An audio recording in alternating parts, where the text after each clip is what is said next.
Well, it is a rainy day here in the woods outside of Pittsburgh, Pennsylvania, and I am in the C8 Corvette Z06, or Z06 for our fellow Canadians. This is basically as good as naturally aspirated Corvettes are ever going to get.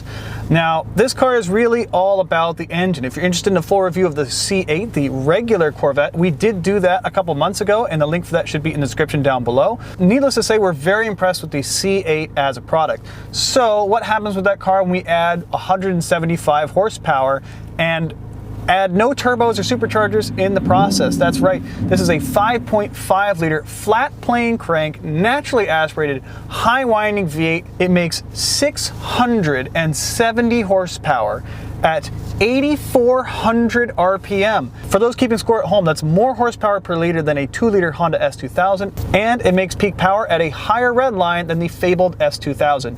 This engine is bananas.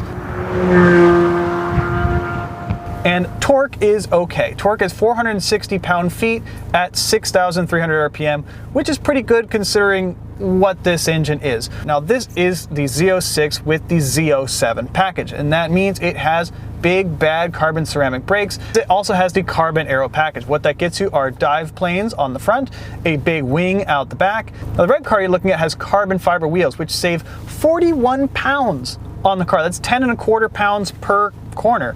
And GM says that that's worth a 1.5 seconds on a 2-minute lap of their test track. Let's put it in D and hit the road. It is rainy, but I'll do my best to show you guys what this car sounds like and what it feels like. So, this car is obviously dominated by the engine, and you can tell that when you start driving it. I'm in currently sport mode, which is the middle. There's sport, there's touring, and there's track, and then there's some wet weather modes for driving in snow and stuff. But of the regular driving modes, this is the middle ground, and it's my favorite. Track is very good. We did have this car on the racetrack. What does it feel like on the racetrack? Well, I can tell you that it feels intense. There's a lot happening, and there's a ton of noise. You can hear this engine working. The grip is incredible. This doesn't feel like any Corvette I have ever driven, ever. It is a quantum leap ahead of anything that has ever been on a racetrack for Corvettes. It's pretty awesome. And also, the speed, 670 horsepower and roughly 3,500 pounds curb weight, is not anything to scoff at. But as you can hear, there's a lot happening. There's a lot of tire noise, there's a lot of engine noise, there's a lot of induction noise, there's just a lot of car happening in this thing at all times. So now we're in Tour. This is the most relaxed version it has. To be fair, the suspension ride remains excellent. This car does ride amazing for what it is. But everything else that goes along with being comfortable on the road is less great. Lots of induction noise, lots of tire noise, lots of exhaust noise. Virtues from the C8 on a comfort level are still present here. You still have that great visibility, you still have those great ergonomics, you still have this driver-focused cockpit. All that carries over from the standard Stingray C8. Now, the thing is, when you put it in sport mode, you hear more of that engine, and it's intoxicating. You want to rev it out to the red line, but it's so far away. I'm currently in 5th gear at 50 miles an hour, and it wants to rev this engine. But the reason GM made a flat plane crank so large at 5.5 liters is so that this car has usable mid-range.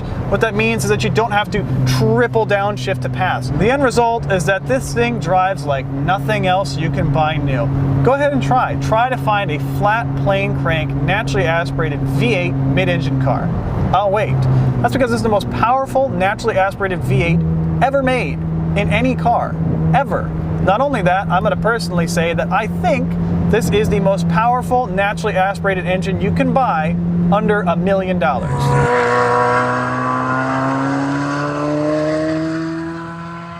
C8 Stingray was a car that begged to be driven. I love that that car had a playful nature. It wanted to be thrown around corners. And what's basically happened is it's the same playful nature with even higher capabilities, and this time an engine that's absolutely willing to party. Unfortunately, some of the road manners did get lost in the process. With 270 section front tires and 345 rears, there is some tram lining in display here, and it does like to follow the grooves, especially on a wet day today, like when the grooves have some water water in them. You can feel it following the road a little more than you could with the standard Stingray. But I can't stress this enough. All else is forgiven with this car on a racetrack.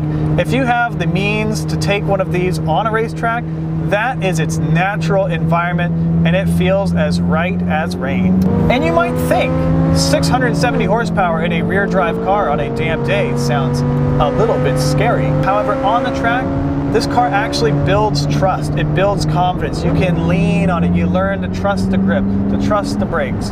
And that's what I think is the calling card of this car, is that yes, it's immensely capable, but it's also very approachable.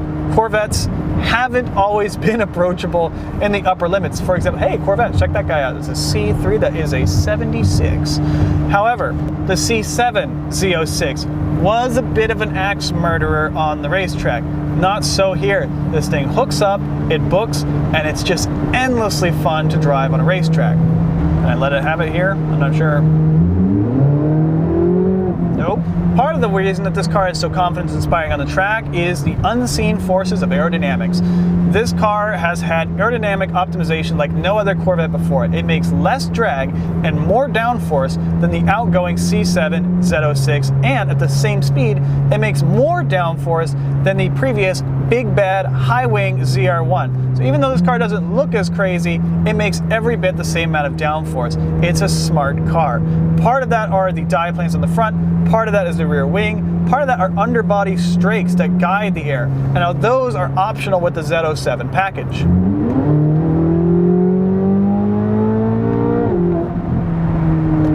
Cars may be faster in the future. We frankly know that the unannounced Corvette ZR1 will be a lot faster than this, but they're not going to be the same. And for that reason, I think that this is a high watermark in Corvette design, a perfect farewell to the naturally aspirated V8 Corvette. I hope I'm wrong, but if I'm not, what a great way to send it out on. For Driving.ca, I'm Clayton Seamson. For more Corvette reviews and information, don't forget to check out our website at Driving.ca, where you will find my full written article about this car with even more nerdy detail.